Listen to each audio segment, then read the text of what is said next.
Depuis l'aube de l'humanité, l'homme a aimé se mesurer à ses semblables au cours d'épreuves sportives. Ce qui, au tout départ, devait ressembler à quelque chose du genre « Qui peut soulever le plus gros caillou ?», s'est très vite diversifié pour donner naissance à des sports plus complexes et plus impressionnants. Aujourd'hui, on va s'intéresser à deux sports du Moyen-Âge qui, après avoir disparu plusieurs siècles, sont remis au goût du jour.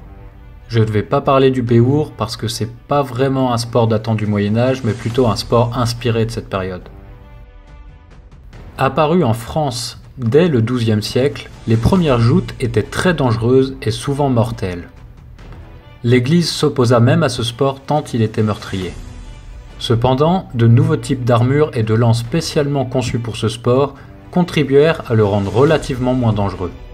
Malgré cela, le 30 juin 1559, le roi de France Henri II, qui disputait une joute contre son capitaine de la garde écossaise, fut mortellement blessé, signant l'arrêt définitif des joutes équestres en France.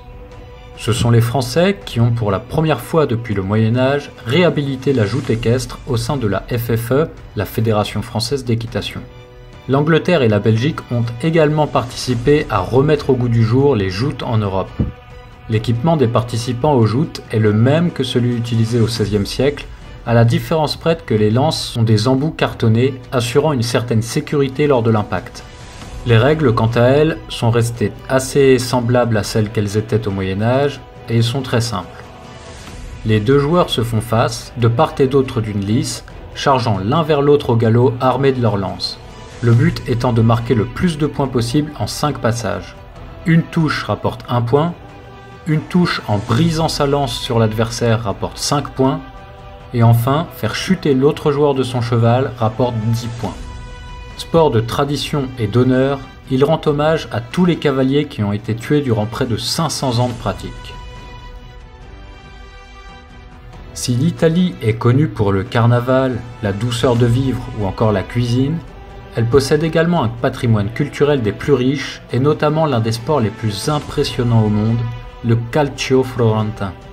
Inspiré de l'arpastum romain, un sport de ballon brutal pratiqué par les légionnaires durant l'Antiquité, le calcio florentin est apparu au Moyen-Âge et voyait s'opposer deux équipes qui devaient déposer un ballon dans le camp adverse tout en s'affrontant dans des combats à main nue brutaux, le tout devant une foule bruyante et dans une ambiance musicale. Le jeu était à l'origine plus une tradition carnavalesque qu'un sport et les matchs terminaient souvent en bagarre générale. La plupart des joueurs étaient des nobles et même certains futurs papes. Un règlement plus précis fut établi dès 1580 et la popularité du calcio à Florence perdura jusqu'au XVIIIe siècle. S'il n'y eut plus de matchs pendant 2 siècles, le calcio demeura dans la mémoire collective des habitants de Florence, et voilà maintenant quelques années que les différents quartiers de Florence s'affrontent à nouveau dans des matchs de calcio. Les règles du jeu, comme pour tout jeu aussi ancien, ont beaucoup évolué au fil des siècles. Il s'agit aujourd'hui d'un mélange entre du football, du rugby et de la lutte ou du MMA, où 2 équipes de 27 joueurs s'affrontent sur un terrain sablonneux pour tenter de mettre le ballon dans le filet adverse. Presque tous les coups sont permis, mais il est interdit de frapper un adversaire dans le dos, de se battre à 2 contre 1 et de frapper un homme au sol. Ce sport est un spectacle impressionnant, transportant ses joueurs et ses spectateurs à travers le temps, faisant vibrer Florence tout entière chaque année.